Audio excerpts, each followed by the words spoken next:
की यात्रा।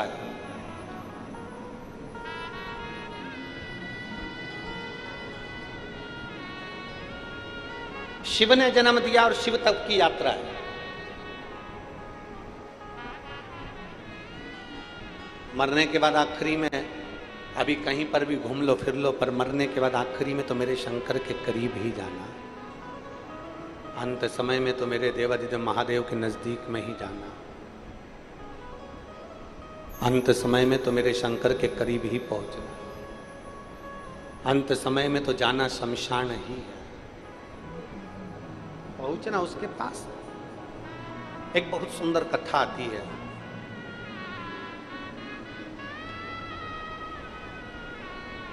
भक्तमाल में एक संत गोरा कुमार की कथा थी। गोरा कुम्हार था।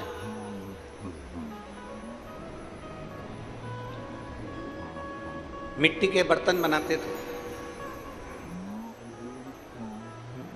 और मिट्टी के बर्तन बनाकर उसको बेचकर अपना यापन किया करते थे।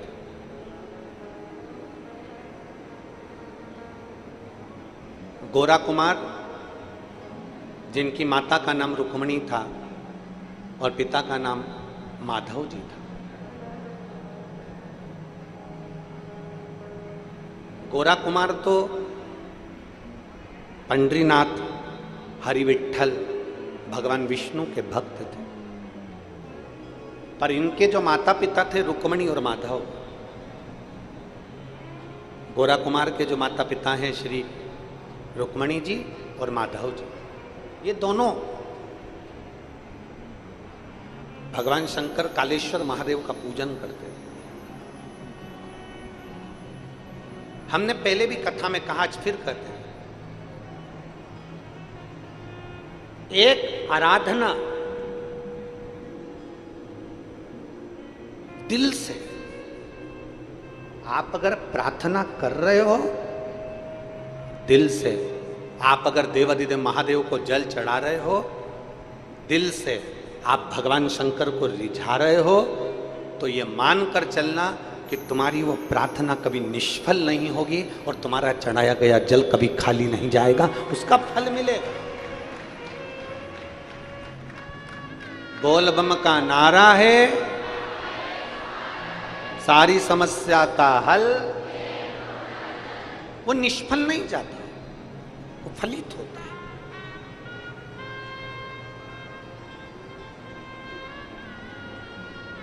और शंभो शरणे पड़े, मांगो घड़ी रे घड़ी, दुख काटो दया करीन दर्शन,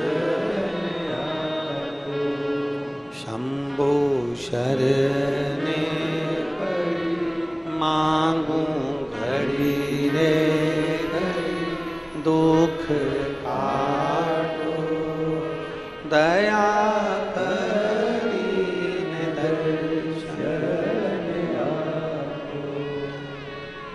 गोरा कुमार के माता पिता रुक्मणी जी और माधव जी,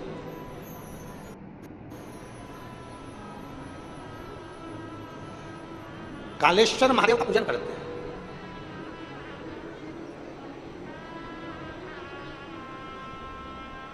अब देखिएगा जरा, दोनों पति पत्नी के अलग अलग नियम है। गोरा कुमार के जो माता पिता हैं, उन दोनों के शंकर जी को रिझाने के अलग अलग नियम है। मेरी जीजियों, आप शिव जी के मंदिर में कैसी पूजन करती हो ना, करो। और आपकी पड़ोसन से निवेदन है कि आपकी पड़ोसन को देखकर पूजन मत करो। आपकी पड़ोसन को देखकर पूजन मत करो कि उसने कंकु चढ़ाया है तो मैं भी चढ़ाऊंगी, उसने चंदन चढ़ाया है तो मैं भी चढ़ाऊंगी, उसने चावल चढ़ाया है तो मैं भी चढ़ाऊंगी, उसने कमलगट्टे चढ़ाए हैं तो मैं भी चढ़ाऊंगी। अब तुम्हारे पास में अगर वो चीज नहीं है तो तुम जाकर अपने पति से कहोगी, पति चिड़चिड़ाएगा, मैं कहाँ से ला के दूँ बाजार में, मैं नहीं जा रहा, धूप पड़ रही है, गर्मी पड़ रही, मेरे को नहीं लाना, और वो चिड़चिड़ करेगा। और मान लो चिड़चिड़ कर कर अगर वो कमलगट्टा ले भी आया, चिड़चिड़ करके वो काली मिर्च ले भी आया, चिड़चिड़ करके गुस्सा कर कर अगर उसने थोड़ा वो सामान तुम्हें लाकर भी दे दिया और वो सामान तुम शंकर जी को चढ़ाओगी, तो भगवान शंकर स्वीकार करेंगे क्या? जम के बोलो जरा, नहीं करेंगे। प्रेम से लेकर आता ना तो भगवान स्वीकार कर ले, स्नेह बस लाता ना तो भगवान स्वीकार कर ले, पर प्रेम से लाया ही नहीं ना। अब यहां माताएं बैठी हैं,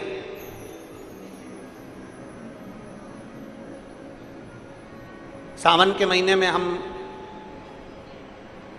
पार्थिव शिवलिंग का पूजन कराते हैं।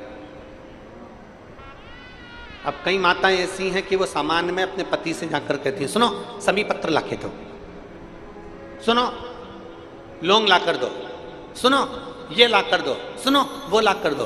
पति गुस्सा कर जाए, पति चिड़चिड़ा हो जाए, बेटे गुस्सा कर जाए, बेटे चिड़चिड़े हो जाए। तो शिव महापुराण की कथा कहती है, फिर एक काम करो, अगर कमलगट्टा नहीं है तो चावल का दाना समर्पित कर दो, काली मिर्च नहीं है चावल का दाना समर्पित कर दो, अगर लौंग नहीं है चावल का दाना समर्पित कर दो। पर कोई चिड़चिड़ होकर कोई सामान ला कर दे और वो शंकर जी को चढ़ाओ, वो मेरा शिव स्वीकार नहीं करता। प्रेम वश आया हो तो शंकर को प्रेम वश। एक पत्र है, देखिए, पत्र नहीं प्रश्न है।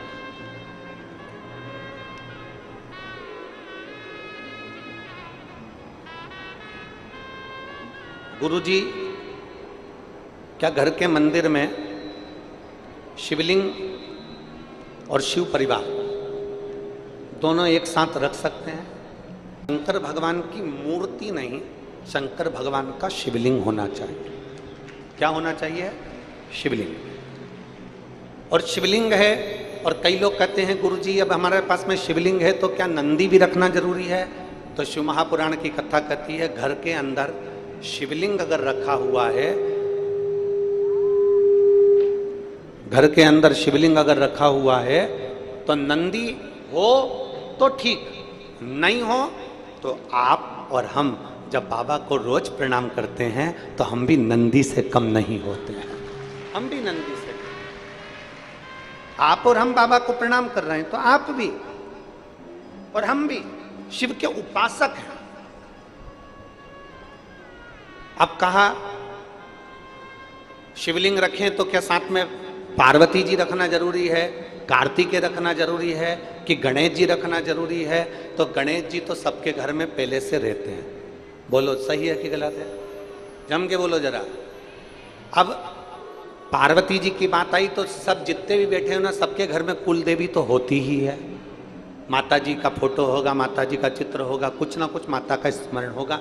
और नहीं होगा तो जो शिवलिंग होता है, आपको पहले भी वर्णन किया, जैसे ये जलाधारी, ये शिवलिंग, ये पानी बह रहा है, यहाँ गणेश जी, कार्तिकेय, अशोक सुंदरी, पार्वती जी, शंकर जी, मतलब पूरा की पूरा परिवार देवादिदेव महादेव का शिवलिंग के रूप में विराजमान। अब अगला प्रश्न आता है, क्या घर के मंदिर में पीतल का शिवलिंग रखना उचित है कि नहीं है? किसी धातु का शिवलिंग या किसी पदार्थ का शिवलिंग रखना उचित है कि नहीं है? देवादिदेव महादेव की पवित्र कथा कहती है, यदि आप अपने जीवन में एक बार लिंग शिव महापुराण अगर सुनेंगे या लिंग पुराण को आप पढ़ेंगे, बाजार में से लाकर गीता प्रेस की लिंग पुराण का अगर वर्णन करेंगे तो उसके अंदर या शिव महापुराण के अंदर वर्णन किया गया, भगवान विष्णु, लक्ष्मी जी, इंद्रदेव, वरुण देव, गरुण देव, 33 कोटि देवी देवताओं ने सबने अपने अपने अनुकूल शिवलिंग का निर्माण किया। किसी ने पीतल का, किसी ने लकड़ी का, किसी ने पार्थिव का, किसी ने मोती का, किसी ने चांदी का, किसी ने तांबे का, किसी ने लोहे का, किसी ने माखन का, किसी ने दही का, किसी ने अन्य अन्य तरह के शिवलिंगों का निर्माण किया है। तो शिव पुराण कहती है तुम्हारे घर में अगर पीतल का शिवलिंग है तो भी रख सकते हो, धातु का शिवलिंग है तो भी रख सकते हो, मट्टी का शिवलिंग है तो भी रख सकते हो, चीनी का शिवलिंग है तो भी रख सकते हो, लकड़ी का शिवलिंग है तो भी रख सकते हो, पत्थर का शिवलिंग है तो भी रख सकते हो, पारद का शिवलिंग है तो भी रख सकते हो, स्फाटिक का शिवलिंग है तो भी रख सकते हो। तुम्हारे पास में जैसा शिवलिंग है वैसे तुम पूजन करो, मेरा महादेव उसमें भी प्रकट होकर भाव से स्वीकार करो।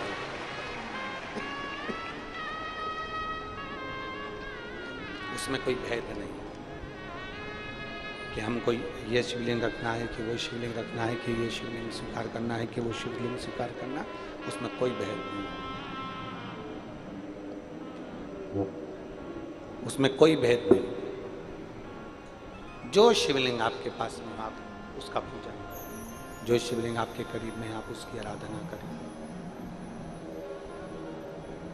जो शिवलिंग आपके नजदीक में है आप उसकी आराधना करें, आप उसका पूजन करें। और तेरी पूजन को भगवान बना मन मंदिर,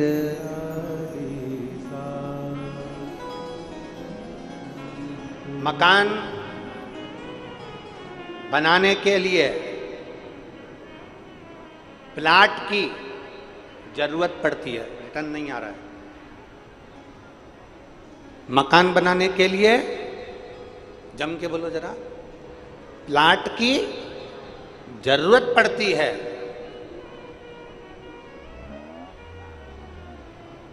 और भगवान को अपने घर में बुलाने के लिए केवल निर्मल मन की जरूरत पड़ती है, अच्छे दिल की जरूरत है। मेरा ओघड़दानी प्राप्त हो जाए। निर्मल मन सो मोहि पावा, मोहि छल छिद्र कपट ना भावा। निर्मल मन चाहिए।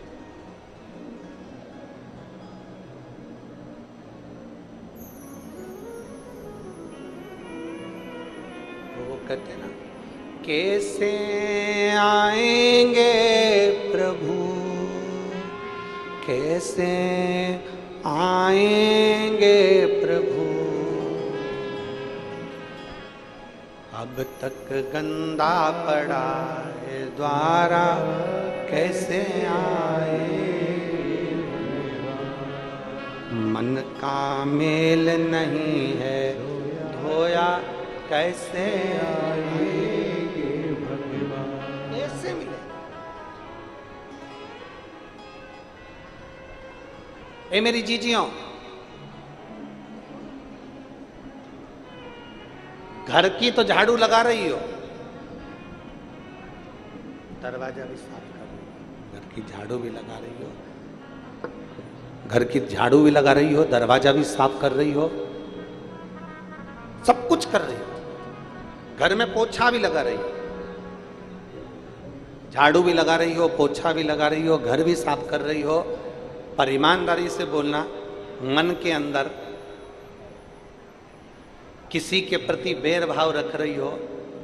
मेरी जेठानी ने ये कर दिया, देवरानी ने ये कर दिया, देवर ने ऐसा कर दिया, सास ने वैसा कर दिया, रिश्तेदारों ने ऐसा कर दिया। अब तुमने झाड़ू तो खूब लगाई, पोछा भी लगाया, तुमने सफाई भी बहुत करी और मन साफ ही नहीं कर पाई, तो ईमानदारी से बोलो भोलेनाथ जी आएंगे? अरे बोलो तो जम के नहीं आए। हृदय तो साफ करो, मन तो साफ करो।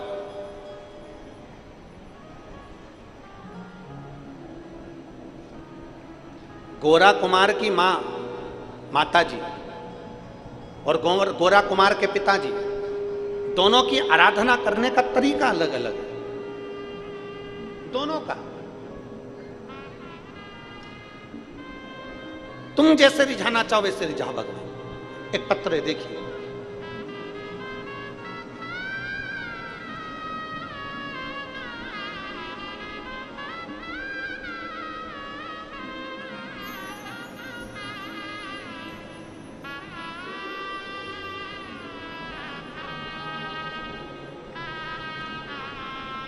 मेरा नाम उमा पवन जी खंडेलवाल है।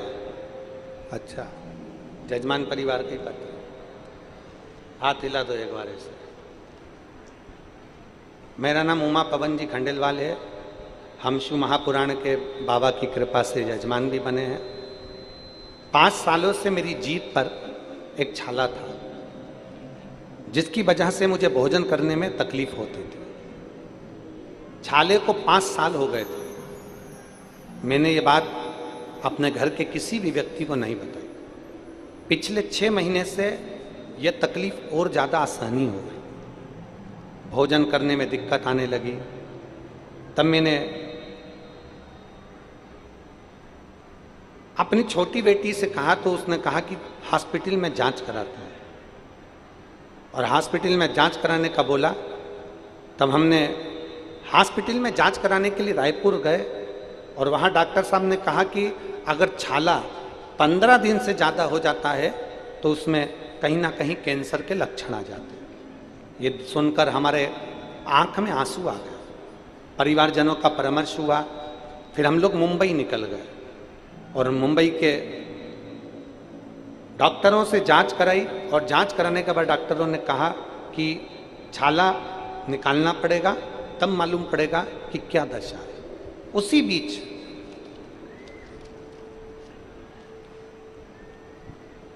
हम विश्वास रखकर सीधे सीहोर चले गए, और सीहोर से रुद्राक्ष लेकर आ गए।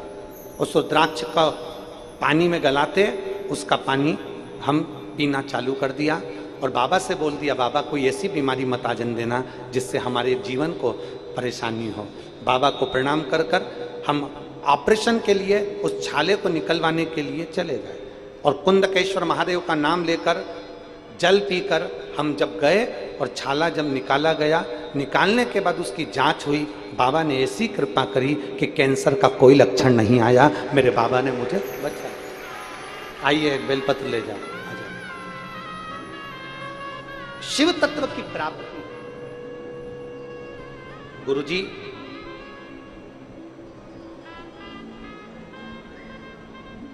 आप कहते हो कि बाबा 3 महीने में पूरी करते हैं, पर मेरा देवाधिदेव महादेव इतना सरल है।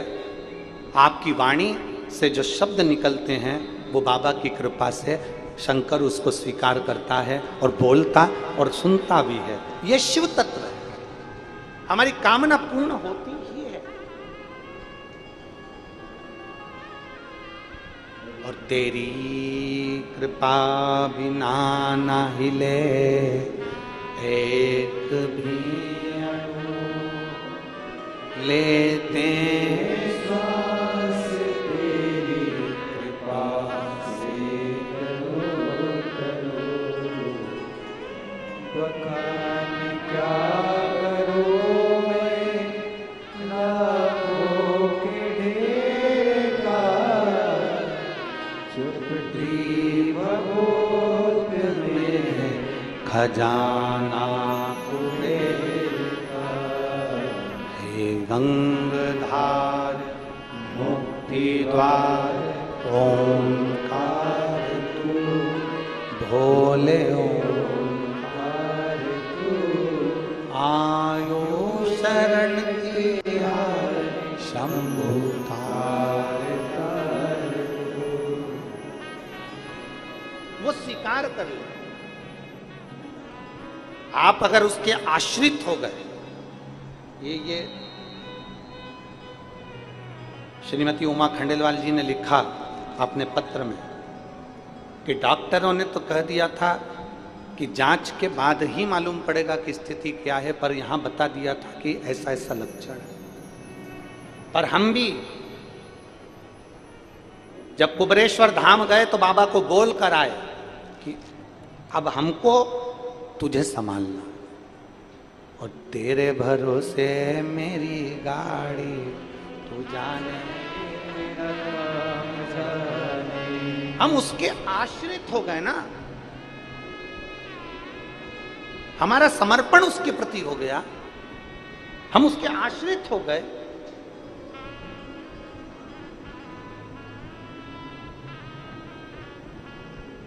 और जब हम मेरे देवाधिदेव महादेव के आश्रित हो जाते हैं, उसके समर्पित हो जाते हैं,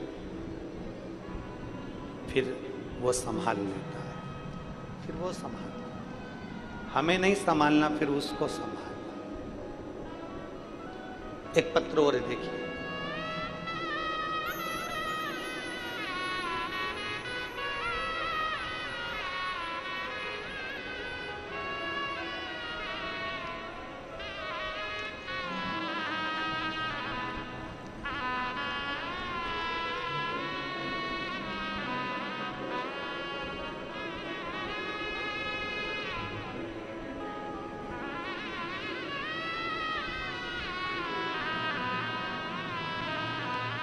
श्रीमती सरला ठाकुर,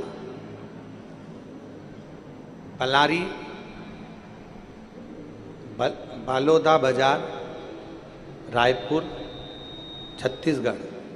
बलोदा बाजार, रायपुर, छत्तीसगढ़। कहीं बैठी हो तो हाथ हिला सकती हैं। श्रीमती सरला ठाकुर, पलारी, बलोदा बाजार, रायपुर, छत्तीसगढ़। मेरे बाबा का मैं क्या गुणगान करूं। पत्र को आप लोग एलईडी पर या आस्था चैनल पर भी साथ में पढ़ सकते हैं। मेरे बाबा का मैं क्या बखान करूं। सन 2019 में मुझे स्लीप एपनिया का रोग हो गया था। मेरा ऑक्सीजन का स्तर अचानक गिरकर 40 और 50 पर आ जाता था। सांस लेने में दिक्कत होती थी। मैं लगभग 15 दिनों के लिए आईसीयू में पड़ी रहती थी, एडमिट होना पड़ता था। डॉक्टरों ने बाईपेप मशीन लेने को बोल दिया। इसे घर पर ही हम 24 घंटे ऑक्सीजन की मशीन को 24 घंटे लगाकर रखते। जब 24 घंटे मशीन को लगाकर रखते तो अंदर से चिड़ी भी उत्पन्न होती कि बताओ ये मशीन पे जिंदगी चल रही और ऑक्सीजन 24 घंटे लगा रहता। 3 महीने तक हमने मशीन को लगाकर रखा। डॉक्टर बोले कि इस मशीन को तुम्हें जीवन भर लगाना पड़ेगा और जिंदगी भर इस मशीन के बिना काम नहीं चलेगा। हम उस मशीन को लगाकर रहने लगे। तब एक बार आस्था चैनल पर टीवी के सामने बैठे कथा सुन रहे थे। चैनल बदलते बदलते आपकी कथा आने लगी और शिव महापुराण की कथा सुनी। कथा सुनकर शिव जी पर बेलपत्र और शंकर जी पे चढ़े हुए जल का महत्व आपने बताया और हमने अपने परिवार वालों से कहकर बेलपत्र और जल मंगाकर बेलपत्र खाना और पानी पीना कुंदकेश्वर महादेव के नाम से चालू करा। आज बाबा की कृपा से मेरा ऑक्सीजन लेवल बढ़ गया और मेरी मशीन निकले हुए समय हो गया। अब मैं मशीन नहीं लगाती, अमलेश्वर की कथा में बैठी हूं। आई है, हाथ हिलाओ, कहां बैठी हैं? दिख गई। आ जाओ, एक बेलपत्र ले जाना। आ जाओ मां, एक बेलपत्र ले जाना। आ जाओ। अब मैं बिना मशीन के कथा भी सुन रही हूं और बिना मशीन के अपने घर पर रह रही हूं। ये शिव तत्व,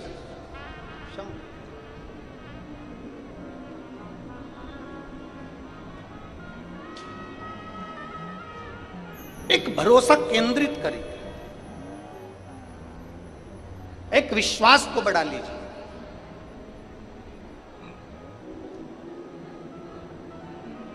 संत गोरा कुमार जी की मां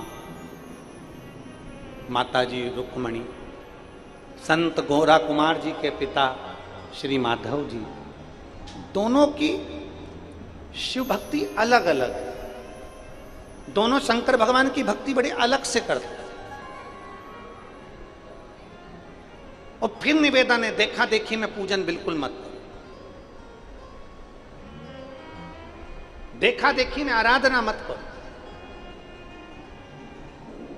देखा देखी में तो काम बिगड़ जाता है। हम पहले भी बोले, कक्षा 8वीं का पेपर था। एक के पीछे एक बच्चे बैठे थे और लिखने को आ गया एग्जाम में, परीक्षा में, दिल्ली की सबसे बड़ी मीनार का नाम लिखो। आगे वाले बच्चे ने लिख दिया दिल्ली में कुतुब मीनार है। पीछे वाले बच्चे ने आगे वाले बच्चे का देखकर लिख दिया दिल्ली में कुतिया बीमार है। देखा देखी में काम बिगड़ गया। हम जैसी आराधना करते हैं ना वैसी करो। आपके दिल को जो अच्छा लगे ना वैसे शंकर जी का आराधना करो। आपको अच्छा लगना चाहिए, आपके मन को अच्छा लगना चाहिए, वैसे आप शिव की पूजन करो, जैसा तुम्हारा मन करे, जैसे तुम्हारा दिल कर जाए वैसे तुम शिव की आराधना करो। अब आज के जमाने में क्या हो गया कि रोज की रोज तुम अपनी पूजन के तरीके को रोज बदल देते हो, रोज बदल देते हो। कोई महाराज आएगा, वो कह देगा कि शंकर जी पे चढ़ा हुआ पानी नहीं पीना चाहिए, तो तुम लोग वो विचार कर लोगे कि ऐसा वो इतना बड़ा पंडित जी बोल के गया था कि पानी नहीं पीना चाहिए, तो लोगों ने पानी पीना बंद कर दिया। फिर कोई कहीं का आ जाए और तुमसे कह जाए कि तुम तो रोटी भी मत खाओ, तो तुम खाना बंद कर दोगे क्या? अरे बोलो तो जम के, कर दोगे बंद? जो तुमको अकल देने आए कि शंकर पर चढ़ा हुआ जल मत पियो, शंकर पर चढ़ी हुई बेलपत्र मत खाओ, शंकर के मंदिर मत जाओ, शिवालय में मत जाओ, झाड़ू मत लगाओ, पोछा मत लगाओ, नहीं। शिव महापुराण की कथा कहती है, एक बार गीता प्रेस गोरखपुर की शिव महापुराण को अपने घर में लाओ और पढ़ो, और फिर देखो कि सीवर वाला महाराज झूठ तो नहीं बोलता। एक बार उसका स्मरण करो, उसको पढ़ो, उसको पढ़ने का प्रयास करो। सत्य को दुनिया के लोग दबाना चाहते हैं, बहुत दबाने का प्रयास करेंगे, अपशब्द कहेंगे, गालियां देंगे, आड़ा टेढ़ा कहेंगे, जो उनसे बन सकता है वो करेंगे सारे, और सत्य को दबाने का प्रयास करेंगे। पर सत्य सत्य रहता है, वो मरते दम तक भी सत्य की सत्य ही रहता है, उसको कोई नकार नहीं सकता, सत्य को कोई नकार नहीं सकता, सत्य सत्य ही रहेगा।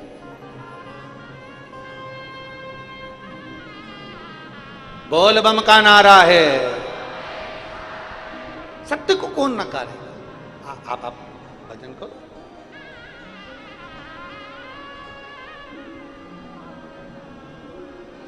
गोरा कुमार जी की माता रुक्मणी जी का पूजन करने का तरीका अलग है, अलग। और कहां से लाऊं गंगा, कहां से लाऊं यमुना,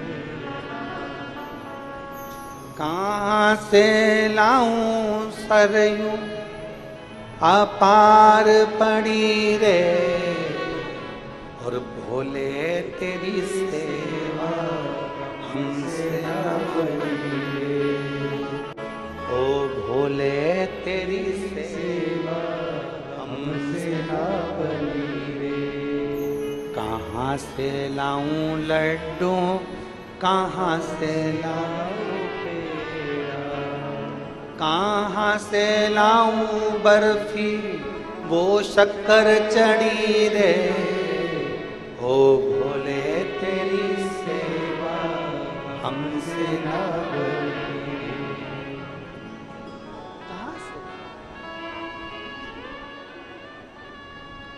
कहां से लाऊं चंदा, कहां से लाऊं सूरज, कहां से लाऊं तारे आकाश जड़े रे, ओ भोले तेरी सेवा हमसे ना बनी। देखो, सांसारिक भाषा में और परमात्मा के भजन में यही अंतर है। हाँ, अपन भजन में कह रहे हैं कि कहां से लाऊं सूरज, कहां से लाऊं तारे, कहां से लाऊं चंदा, और एक लड़का लड़की के सामने जब बैठता है ना, दोनों की जब आपस में बात होती है तो वो कह देता तेरे लिए चांद तोड़ के लिया।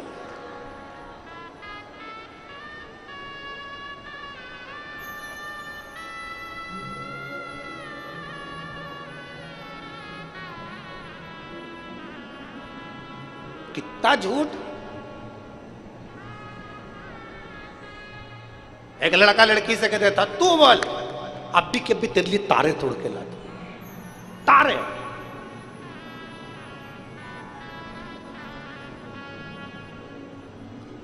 देख, लड़का कहता है लड़की को रिझाने के लिए, तेरा नाम मैंने अपने हाथ पे लिखवाया, देख तेरा।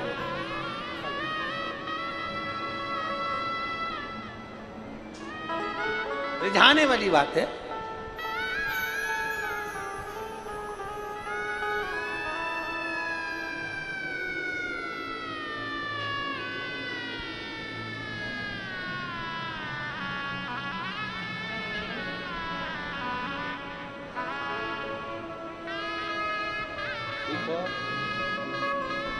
24 घंटे मुख पर ऑक्सीजन लगी रहती थी।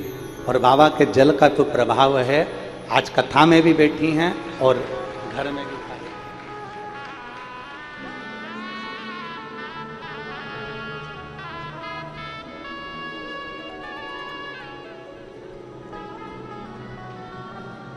एक विचार करिए,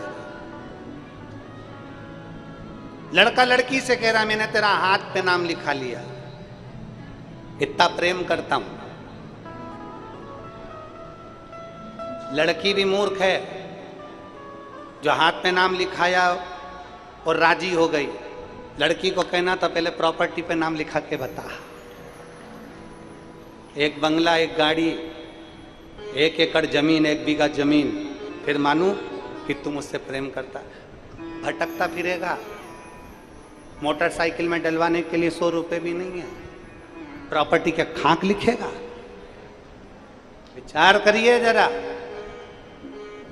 एक शिव का भक्त कह रहा है कहां से लाऊं चंदा, बोलो बोलो, कहां से लाऊं सूरज, कहां से लाऊं तारे, आकाश जड़े रे, और भोले तेरी सेवा हमसे ना बनी रे, ओ भोले तेरी सेवा हमसे ना बनी रे। ना हम चांद ला सकते हैं, ना हम सूरज ला सकते हैं, ना हम तारे ला सकते हैं। हमारे पास कुछ भी नहीं है भोलेनाथ। ना मेरे पास में गाड़ी है, ना बंगला, ना जमीन, ना जायदाद। भोलेनाथ केवल आपने जो जन्म दिया है पृथ्वी पर, ये शरीर, ये वाणी, ये नयन, ये श्रवण, ये चरण, ये हस्त, ये जिह्वा आपको समर्पित है। और बाबा मेरे पास देने के लिए कुछ भी नहीं है, पर इतना विश्वास जरूर है कि मेरा बाबा मेरे दिल में रहता है, तो ये दिल हल्का पुल्का नहीं, करोड़ों की प्रॉपर्टी है, करोड़ों की। तेरी याद से शुरू होती है मेरी सुबह, तेरी याद से शुरू होती है मेरी सुबह, तो कैसे कह दूं कि दिन खराब है, जब सर पर तेरा हाथ है तो कैसे कह दूं। साथ में आप और हम सब मिलकर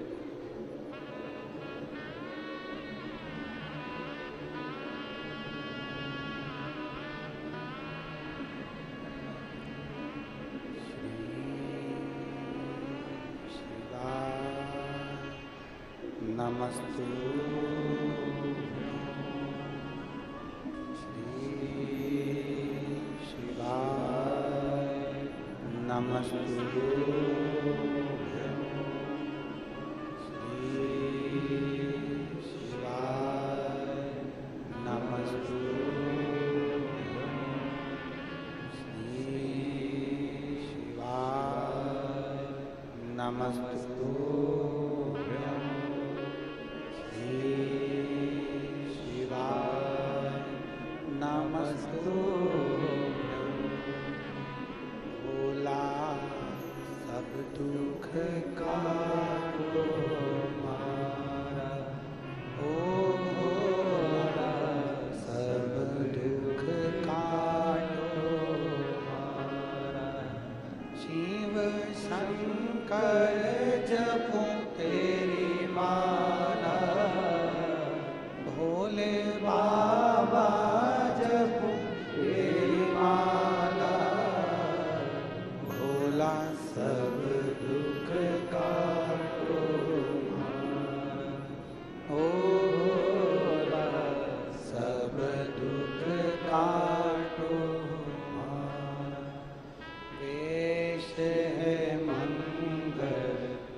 शमशान वासी हमारा, ओ भोला सब दुख काटो हमारा, ओ भोला सब दुख काटो हमारा। भगवान शिव की कथा करी, देवादिदेव महादेव का चरित्र करा, भगवान देवादिदेव महादेव का संवाद। संत गोरा कुमार जी की माँ और पिता दोनों का पूजन करने का तरीका अलग है, भगवान को रिझाने का तरीका अलग है, दोनों का। गोरा कुमार की, संत श्री गोरा कुमार जी की माता जी रुक्मणी जी शंकर जी के मंदिर में केवल दीप सेवा करती थी, केवल दीप।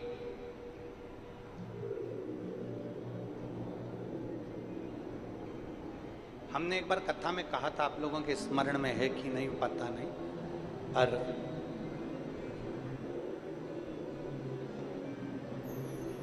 यदि आपने सुना होगा तो आपको याद आएगा कि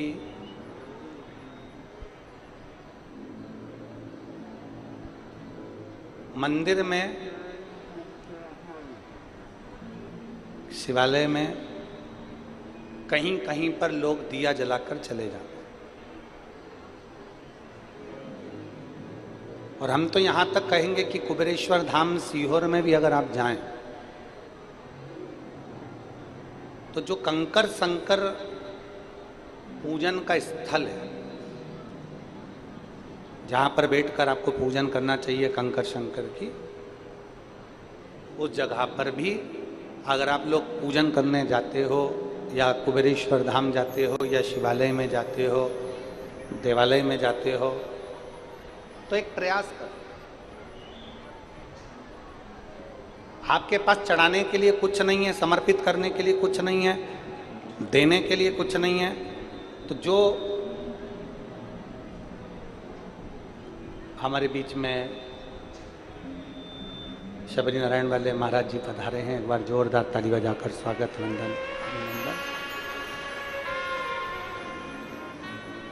स्वामी जी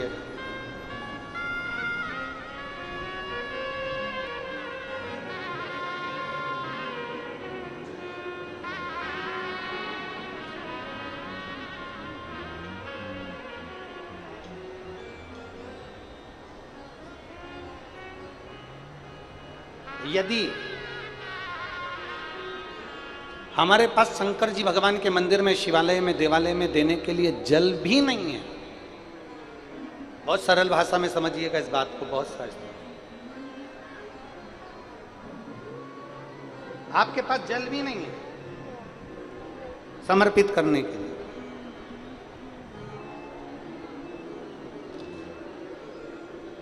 तो एक काम करिए, वहां पर जो दिए ठंडे हो गए, जिनमें ज्योति नहीं है, जिसकी ज्योति विसर्जन हो गई हो, केवल दीप,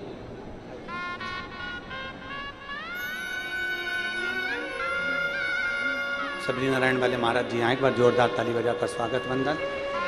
आपका आत्मीय प्रेम व्यासपीठ पर हमेशा बना रहता है।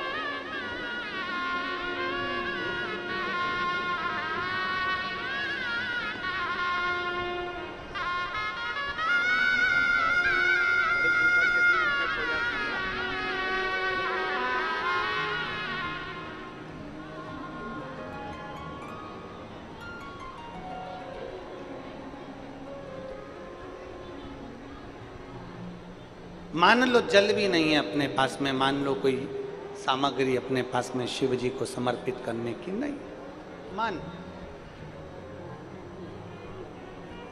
तो जो दीप शिव भक्त लगाकर चले गए हों, जो दीप भगवान शंकर को लगाकर भक्त लोग चले जाते हैं और वो ठंडे हो जाते हैं, उनका विसर्जन हो जाता है, उसमें ज्योति नहीं रहती है। तो वो दीप अगर हम उठाकर एक जगह पर एकत्रित कर कर भी रख देते हैं, एक जगह पर इकट्ठे कर कर हमने रख दिया, तो कभी आप मौका लगिए, कभी जिंदगी में मौका लगे तो ये प्रयास कर कर देखना। जगह जगह पर लोग दिए जलाकर चले जाते हैं, उन दीपक को एक जगह एकत्रित कर कर अगर आप जाएंगे तो आप उसका अनुभव करेंगे कि आप ये अनुभव करेंगे कि आपके मस्तक पर जो पितृदोष होता है, आपके मस्तक पर जो पितरों का दोष माना जाता है, लोग कहते थे पितृदोष हो गया, पितृदोष हो गया, पितृदोष हो गया, 1 रुपये कमा रहे हो, 1.25 रुपये खर्च हो रहे हैं, हाथ में पैसा नहीं दिख रहा, मानसिक टेंशन बना हुआ है। आप किसी शिवालय में अगर गए हो, कुछ भी समर्पित करने का नहीं है, तो वहां पर जितने दिए ठंडे हो गए हों, उन दियों को इकट्ठा कर कर एक जगह कर एकत्रित भी कर दिया जाए और प्रणाम उन दियों को कर लिया जाए, तो हमारा पितृदोष भी समाप्त हो जाता है। यहां तक शास्त्र।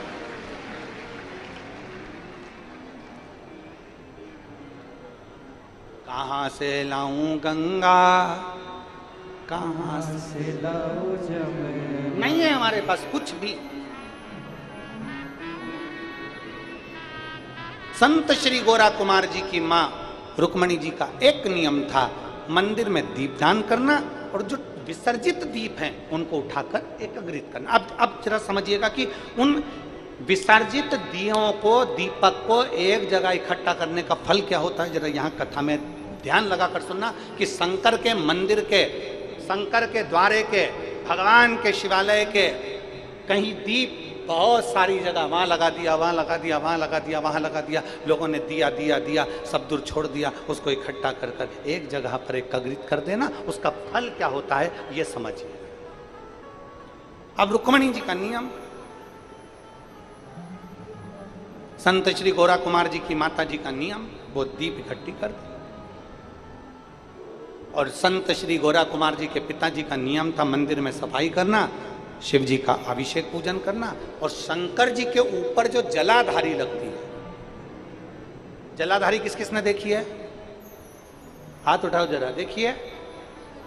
जैसे ये शिवलिंग है, शिवलिंग के ऊपर एक जलाधारी लगी होती है जिसमें से बूंद बूंद पानी नीचे गिरता है,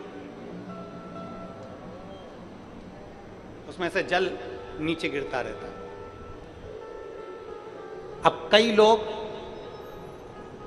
मंदिर की सफाई करते हैं, झाड़ू लगाते हैं, पोछा लगाते हैं, शिवलिंग को धो देते हैं, जलाधारी को धो देते हैं, पर जो ऊपर जो जलाधारी लगी रहती है, जया, विषहरा, शामली बारी, दौतली, देव, ये जो जलाधारी ऊपर जो लगी हुई है, जिसमें से एक एक बूंद पानी नीचे गिर रहा है, कभी अगर मौका मिल जाए, कभी मौका मिल जाए और एकांत में कहीं का शिवलिंग मिल जाए और तुम्हें अगर मौका मिल जाए तो एक बार अपने घर से जल उतनी मात्रा में लेके जाओ जितना उस जलाधारी में पूरा भरा जाए, और जलाधारी का पानी ऊपर से भी झलके और नीचे से भी निकल जाए। कभी अगर मौका लग जाए तुम्हारे जीवन में और कहीं तुम्हारे घर के पास में कोई शिवलिंग हो, तुम्हारे घर के पास में कोई शिवालय हो, मंदिर की साफ सफाई आपने कर दी, झाड़ू बुआरी कर दी, उसके बाद में मंदिर में शिवलिंग को आपने अच्छा साफ कर कर स्नान पूजन करा दिया, उसके बाद जलाधारी में जब जल भरो तो उसको साफ कर कर जब उसको भरा जाता है, उसके भरने का फल क्या होता है, ये शिव महापुराण की कथा। जलाधार अब यहाँ शास्त्र कर रहा है, शिव महापुराण वर्णन कर रहे हैं। संत गोरा कुमार जी के पिताजी, संत गोरा कुमार जी के पिताजी जलाधारी की सेवा में रहते हैं। जलाधारी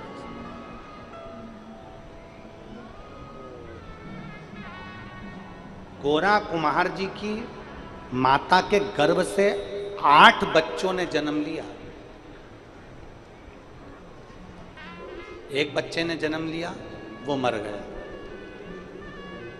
दूसरे बच्चे ने जन्म लिया, वो मर गया। तीसरे बच्चे ने जन्म लिया, वो मर गया। ऐसे 8 बच्चे माता रुक्मणी जी और माधव जी के चले गए। 8 बच्चे। अब जब 8 बच्चे मर गए, रुक्मणी जी आज अपने पति के कंधे पर सिर रखकर रो रही हैं, खूब बिलक बिलक कर रो रही हैं। बहुत। श्री माधव जी ने कहा, रुक्मणी क्यों रो रही? रुक्मणी जी कहती हैं, मेरे 8 बच्चे चले गए।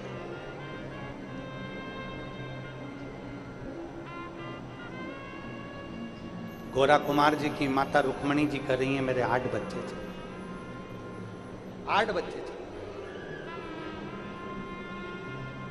अपन कालेश्वर महादेव का पूजन करते हैं, अपन कालेश्वर महादेव की आराधना करते हैं, अर्चना करते हैं, पूजन करते हैं, और उसके बाद भी अपने 8 बच्चे चले गए, अपने 8 बच्चे मर गए। माधव जी ने कहा, रुक्मणी, शंकर जी का भक्त कभी हारता नहीं है। बोल बम का नारा है, बाबा एक सहारा। शिव का भक्त कभी हारता नहीं है रुक्मणी, और तुम हार रही हो।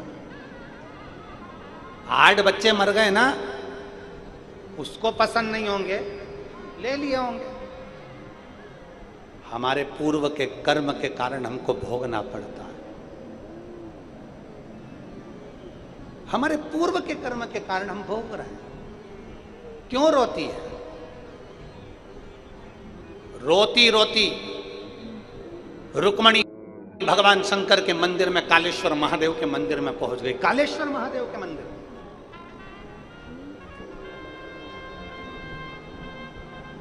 महाराष्ट्र में आज भी पंढरपुर से 30 कोस की दूरी पर गोरा कुमार जी का गांव है,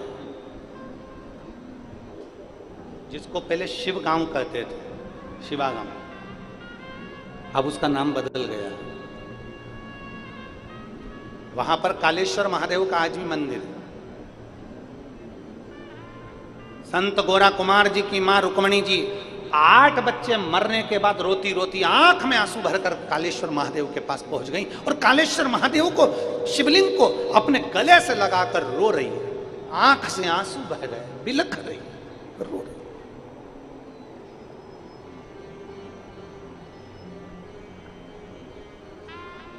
नैनों से जल बह रहा है, रो रही। और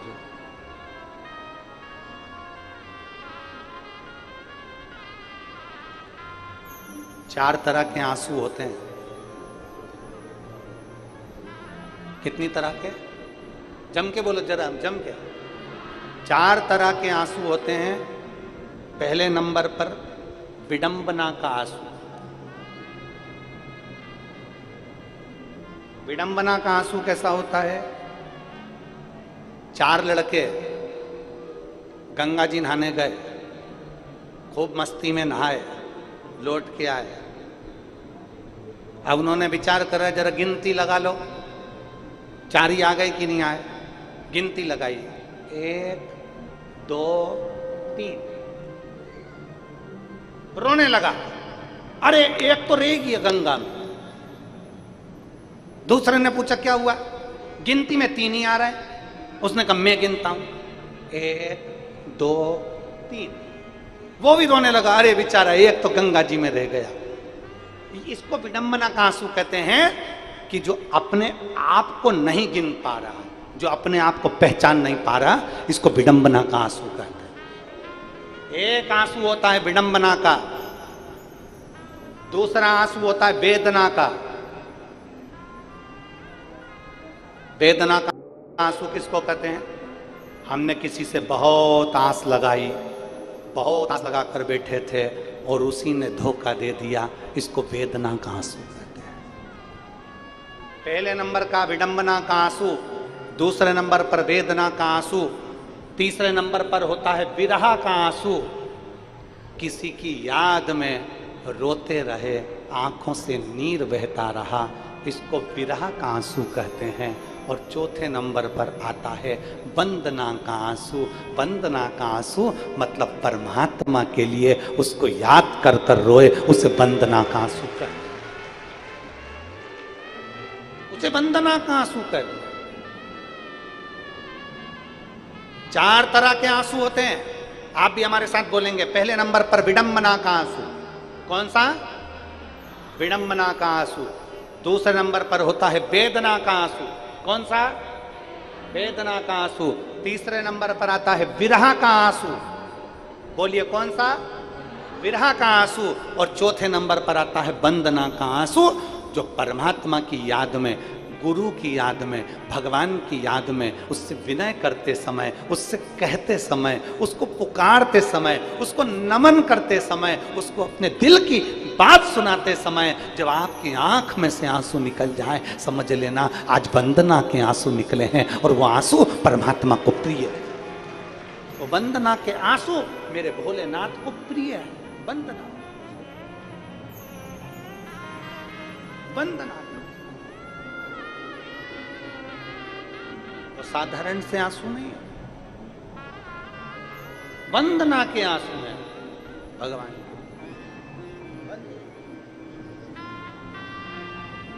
अब माता रुक्मणी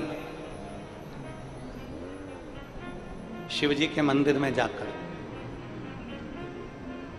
रो रही हैं। वो कौन सा आंसू है?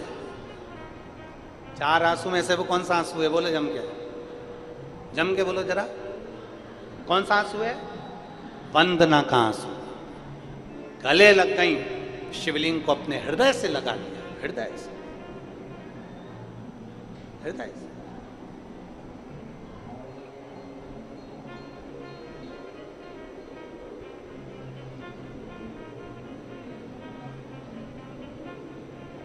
और ये जो आंसू है ना, ये परमात्मा से मिलन का केंद्र है।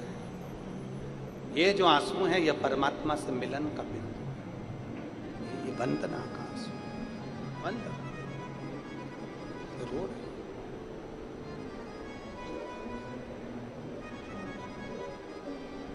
जैसे रुक्मणी जी, जैसे द्रौपदी जी रोई थी ना, ओ मेरी सुमन भींगे साड़ी, आ जाओ कृष्ण मुरारी,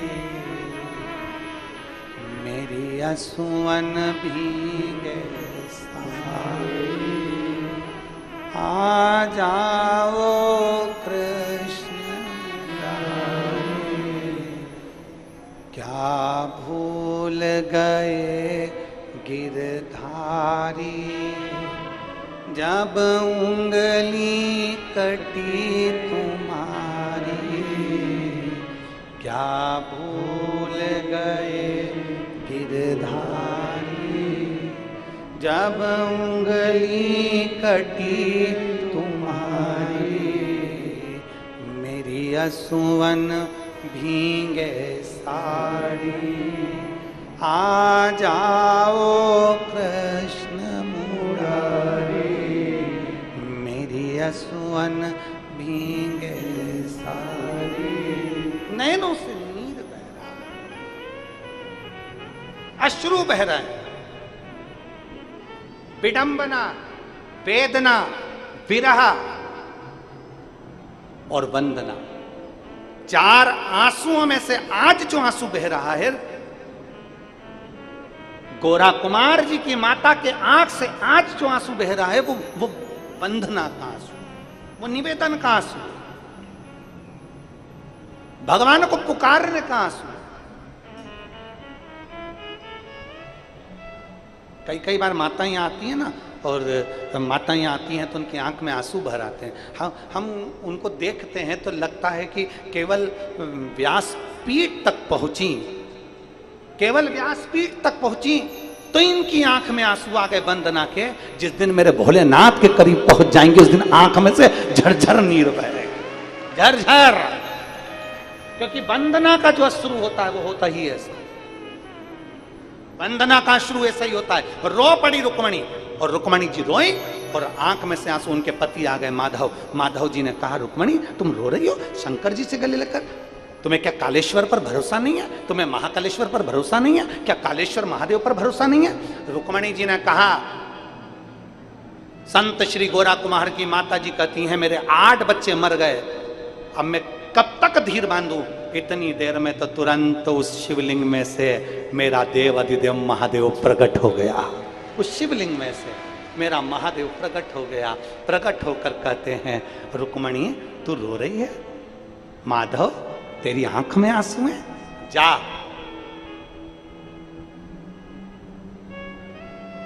जिस जगह पर तेरे 8 बच्चे जमीन में दफनाए गए, ये नियम है, जो छोटा सा बच्चा होता है वो मर जाता है तो उसका अंतिम संस्कार नहीं होता, उसको क्या करते हैं जमीन में गाड़। जिस जमीन में, ध्यान देना, आप लोगों को मालूम है कि नहीं मालूम है? इधर छत्तीसगढ़ में ऐसा है कि नहीं? बोलो तो जम के। बड़ा व्यक्ति हो तो उसको आग लगाकर उसको अंतिम संस्कार किया जाए, छोटा सा बच्चा अगर मर जाए तो उसको जमीन में गाड़ा जाता। अब हम आप लोगों से पूछेंगे एक प्रश्न, उसका उत्तर दीजिए। मुर्दे को जहां ले जाकर आग लगाई जाती है, चिता में लेटाकर जलाया जाता है, उस स्थान को क्या कहते हैं? जम के बोलो। शमशान। उसको क्या कहते हैं? शमशान। किसका स्थान है वो?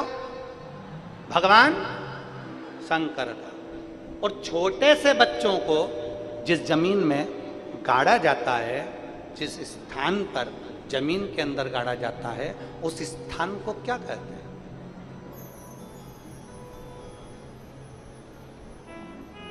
अरे बोलो ना जल्दी से, क्या कहते हैं उसको? उसको शमशान कहेंगे क्या? उस भूमि को क्या कहते हैं?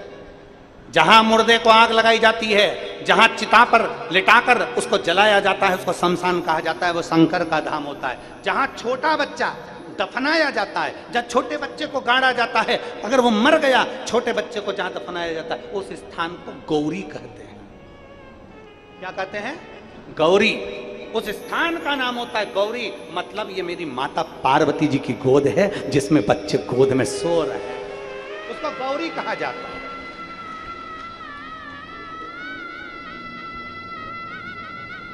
मेरा काल अधिपति प्रकट हुआ, शिवलिंग में से आवाज आने लगी और मेरे महादेव ने कहा जाओ माधव, अपनी धर्म पत्नी रुक्मणी को ले जा और गौरी की भूमि पर जाकर जिस जगह से तू खोदेगा, जिस जगह पर तूने तेरे 8वें नंबर के बेटे को गाड़ा है, उस जगह को खोदना, उसमें से बच्चे को निकालना।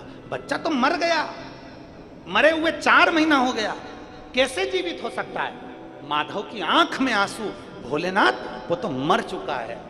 शंकर भगवान कहते हैं तू उस बच्चे को निकाल तो जाकर। 4 महीने पहला मरा हुआ बच्चा जब जमीन में से खोदा गया, मिट्टी को हटाया गया, मिट्टी को हटाकर बच्चे को जब निकाला गया, निकालते से ही शंकर पार्वती जी सम्मुख में आए और पार्वती ने कहा ये मेरी गोद है, इसलिए इसको गौरी कहा जाता है, मैंने इस बालक को प्राण दे दिए हैं।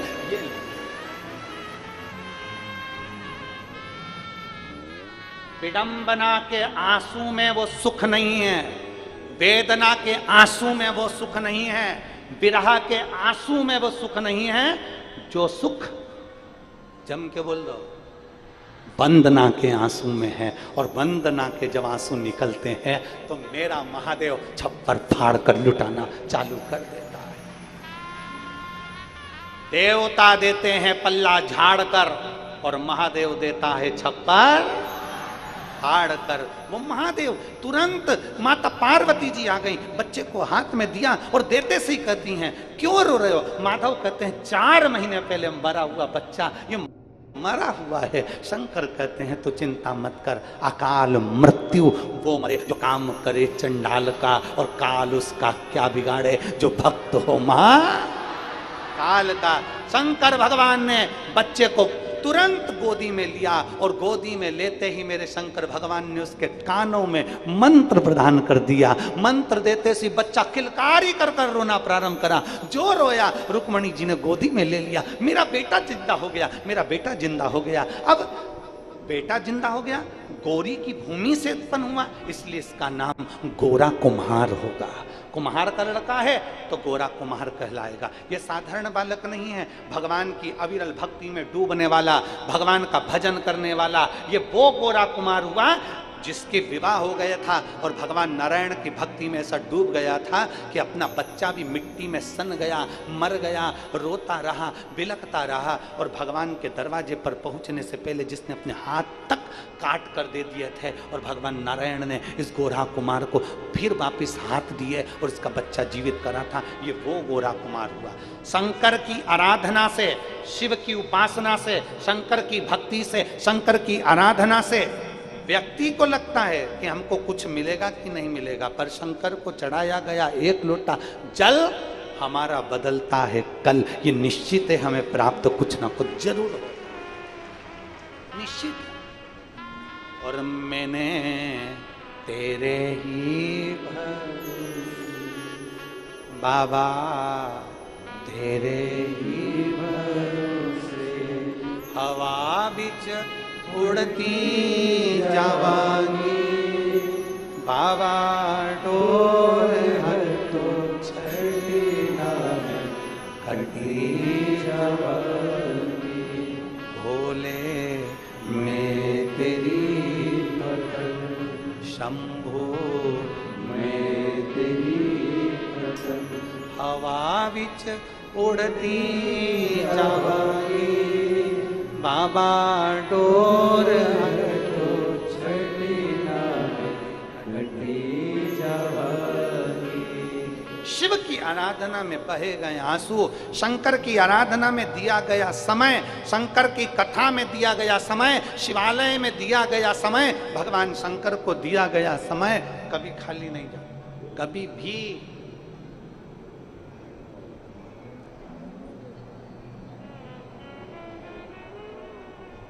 आप अच्छा करते रहो, दुनिया के लोग अपशब्द कहते रहेंगे। आपका काम है जगाने का, जगाते रहो, दुनिया के लोग अपशब्द कहते रहेंगे, ताना देते रहेंगे, गाली देते रहेंगे, हरा तेड़ा बोलते रहेंगे। आप अपना फर्ज अदा करो, आप अपना कर्म करते रहो। एक व्यक्ति ने मुर्गे से पूछा, अच्छा कई लोग हमसे कहते हैं गुरुजी मुर्गा भी बोलता है, हमने कहा। एक व्यक्ति ने मुर्गे से पूछा, दुनिया के लोग तुझे जीने क्यों नहीं देते? व्यक्ति मुर्गे से कह रहा है दुनिया के लोग तुझे जीने क्यों नहीं देते? बड़ा हुआ और काट देते हैं। दुनिया के लोग तुझे जीने क्यों नहीं देते? तुझे काट देते हैं। दुनिया के लोग तुझे जीने क्यों नहीं देते? काट कर खा जाते हैं।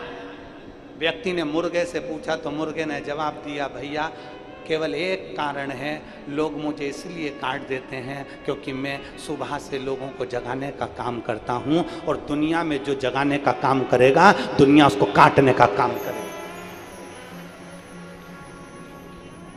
मुर्गा कहता है कि मेरा एक काम है जगाने का, मैं सुबह से लोगों को जगाने का काम करता हूं, इसलिए लोग मुझे काट देते हैं। और ये दुनिया के लोग है ही ऐसे, जो सत्य बोलेगा, आगे बढ़ेगा, जो तुम्हें जगाने का काम करेगा, जो तुम्हें जनमानस में कुछ परमात्मा की भक्ति प्रदान करने का कार्य करेगा, जो जनमानस में तुम्हें जगाने का काम करेगा, दुनिया के लोग उसको काटने का काम करते हैं। कैसे भी इसको नीचे गिराओ, कैसे भी इसको टूल करो, कैसे भी इसका पांव पकड़ के गिराओ, कैसे भी इसको नीचे लाना। गाली देंगे, अपशब्द कहेंगे, ताने देंगे, आड़ा टेढ़ा बोलेंगे। जितनी उनकी कैपेसिटी होगी, जितना उनके अंदर मल भरा होगा, जितनी उनके अंदर गंदगी भरी होगी, वो सारा निकाल देंगे। भले वो कुछ भी करें पर वो अपने भीतर की सारी गंदगी निकाल देंगे। शिव महापुराण की कथा कहती है, पर मुर्गे का काम है जगाना, भले मर गया पर जगाना बंद नहीं करा। उसी तरह आपका काम है आगे बढ़ना और जनमानस को जगाना,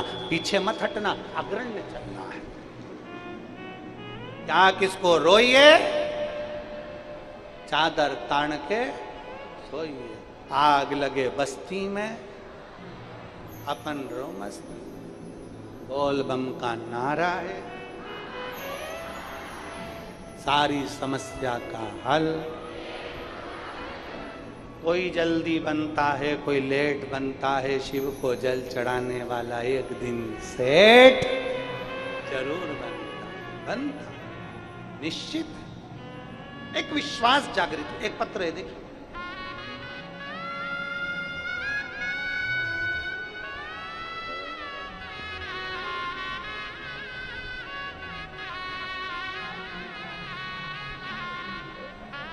मैं सीमा साहू, पति श्री गणेश साहू, सोनारी जमशेदपुर टाटा नगर से आई हूँ।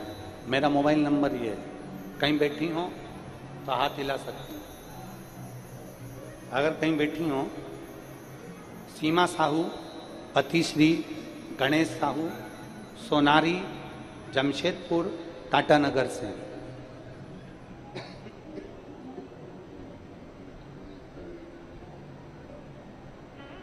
पत्र को आस्था चैनल पर और एलईडी पर आप पढ़ सकते हैं। एक लोटे जल का क्या गुणगान करूं गुरुदेव। मेरा मोबाइल नंबर यह है। मेरे पापा श्री रंती राम साहू, ससुर जी के मुंह में घाव हो गया था और अचानक से मुंह में ब्लड आना शुरू हो गया। हम सोच में डूब गए, ऐसा क्यों हो रहा है। जब हमने डॉक्टर को दिखाया तो डॉक्टर ने उनको कैंसर बता दिया। हम डर गए, ऐसा कैसा हो गया। रोने लग गए, इतनी बड़ी बीमारी हमारे पिताजी को हो गई। मेरे अपने पिताजी नहीं थे, सास ससुर को ही माता पिता मानती हूँ और पिताजी के शरीर में इतना बड़ा रोग हो गया। देखकर अब कहीं ससुर का साया भी मेरे सिर से ना उठ जाए, बड़ा दुख हुआ गुरुदेव। बहुत रोही। डॉक्टर से हमको जाकर विनती करी कि इनको जल्दी ठीक कैसे हो सकता है, तो डॉक्टर ने कहा इनका ऑपरेशन करना पड़ेगा। कैंसर पूरे मुंह के अंदर हो गया है, उसको ऑपरेशन की जरूरत है। हमने डॉक्टर साहब से ऑपरेशन का थोड़ा सा समय मांगा और मेरी माँ और भाभी ने कहा तुम चिंता मत करो, बाबा के ऊपर भरोसा करो, शिवलिंग पर एक लोटा जल चढ़ाना चालू करो, बाबा सब अच्छा करेंगे। मैं अपने घर के पास वाले शिवालय में जल चढ़ाने के लिए बाबा को विनती करके थोड़ा पानी घर ले आती, पापा को थोड़ा थोड़ा कुंदकेश्वर महादेव का नाम लेकर 10 दिन तक पानी देती रही और बाबा देवाधिदेव महादेव पर जल चढ़ाती रही। मैंने बाबा की ऐसी कृपा, हम दूसरी बार जब डॉक्टर को जांच कराने के लिए गए तो डॉक्टर ने कहा घाव सही हो गया है और कैंसर की रिपोर्ट भी नॉर्मल आई है, उसमें कैंसर नहीं है। मैं बाबा को प्रणाम करने के लिए आई। कहीं बैठी हैं, कहीं बैठी हो तो हाथ हिला सकती हैं। मैं सीमा साहू, पति श्री गणेश साहू, सोनारी जमशेदपुर टाटा नगर से आई हूँ। मेरा मोबाइल नंबर ये है, कहीं बैठी हो तो हाथ हिला सकती हैं। शिव तत्व की प्राप्ति। नीचे की लाइन अच्छी लिखी है, आप और हम सब मिलके गुनगुनाते। मेरे बाबा दया करना, मैं तेरे भरोसे। मेरे बाबा दया करना,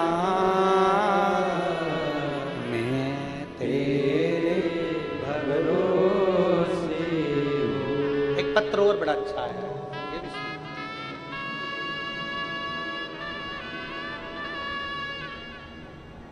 मैं ममता निषाद, पति देवेंद्र कुमार निषाद, ग्राम बोरतरा, जिला बेमेत्रा से हूँ। कहीं बैठी हो तो हाथ हिला सकती है। अगर कहीं बैठी हो तो हाथ हिला सकती है। मैं ममता निषाद, पति शैलेंद्र कुमार निषाद, ग्राम बोरतरा, जिला बेमेत्रा से। शिव महिमा का मैं क्या बखान करूं गुरुदेव। बाबा ने तो मेरी किस्मत ही बदल दी। 2019 से सरकारी नौकरी के लिए प्रयास कर रही थी। कई जगह मैंने पंडितों को हाथ भी दिखाया तो उन्होंने कहा तुम्हारे भाग्य में सरकारी नौकरी नहीं है। मैं हार मान गई और गुरुदेव तभी मेरी माँ ने कहा कि तू पशुपतिनाथ का व्रत कर, देख हम गुरु जी की कथा सुनते हैं, वो बोलते हैं शंकर भाग्य पलट देता है, तू भगवान शिव की आराधना कर। हमने पशुपति व्रत करना प्रारंभ किया।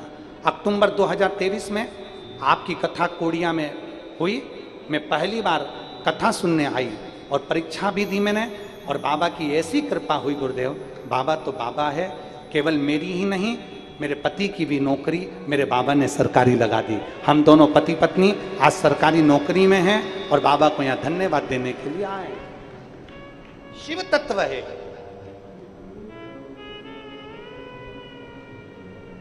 ममता निषाद, पति शैलेंद्र कुमार निषाद, ग्राम बेम बोरतरा, जिला बेमतरा से हूं। ये ओघड़ी है। मेरे बाबा दया करना, मैं तेरे भरोसे ना घर के भरोसे हूँ, ना परिवार के भरोसे हूँ, ना घर के भरोसे परिवार के भरोसे हो। मेरे बाबा दया करना, मैं तेरे भरोसे हो। भोले बाबा दया करना, मैं तेरे हम उसके आश्रित हो जाए।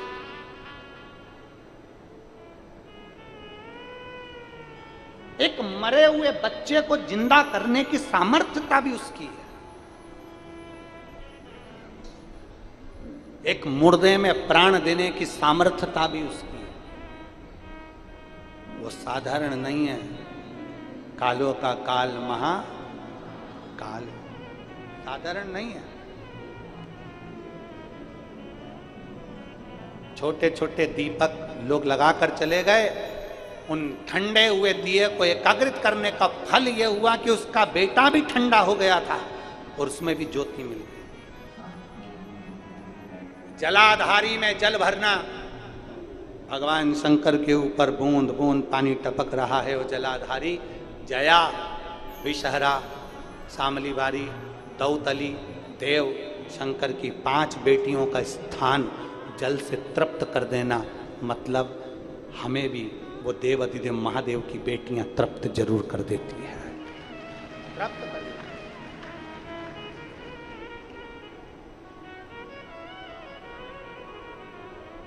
आराधना का फल खाली नहीं जाता।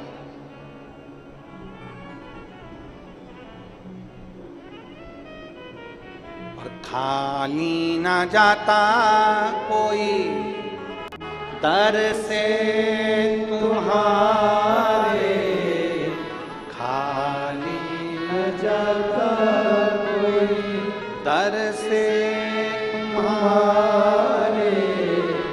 मैं भी खड़ी हूँ नदी पाए पसारे, लगा लो जा रहा हूँ, भोले अपने दर से अब तो न टालो, गिरी जा रहे हो,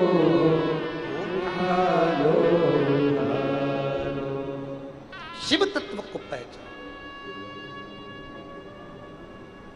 शंकर के मंदिर में कोई सी भी सेवा ले लो, जो तुम्हारा मन पड़े वो सेवा लो। शिव के मंदिर में कुबेरेश्वर धाम जाओ तो एक सेवा जरूर कर आओ। झाड़ू लगा दो, सफाई कर दो, बन सके तुम्हारा रोज सुबह 11 बजे से लेकर 3 बजे तक भंडारा चलता है और शाम को 7 बजे से फिर भोजन भंडारा चालू हो जाता है। बन सके भोजन का पात्र उठाकर भोजन परसगारी कर दो। अपन नहीं दान कर सकते, शरीर का दान दीजिए, भोजन पर। आपके घर के पास के शंकर के मंदिर में जाइए, कुछ करो ना करो, वहां पर सफाई का विशेष ध्यान रखें। अपने गांव में कोई पवित्र नदी है, तालाब है, कुआं है, बावड़ी है, सरोवर है, उसको स्वच्छ रखो। कोई भी गांव का व्यक्ति पूजन का सामान, कोई यज्ञ का सामान, हवन की सामग्री, पूजन की सामग्री, निर्माल्य सामग्री अपने गांव के तालाब में, बावड़ी में, कुएं में, नदी में बिल्कुल मत डालने दो। और एक निर्माल्य विसर्जन का रथ बनाओ, उनसे सामग्री लो और किसी पेड़ के नीचे उसको गाड़ दो, जिससे वो खाद बनकर वृक्ष के लिए अच्छी रहे। नदी, नाला, सरोवर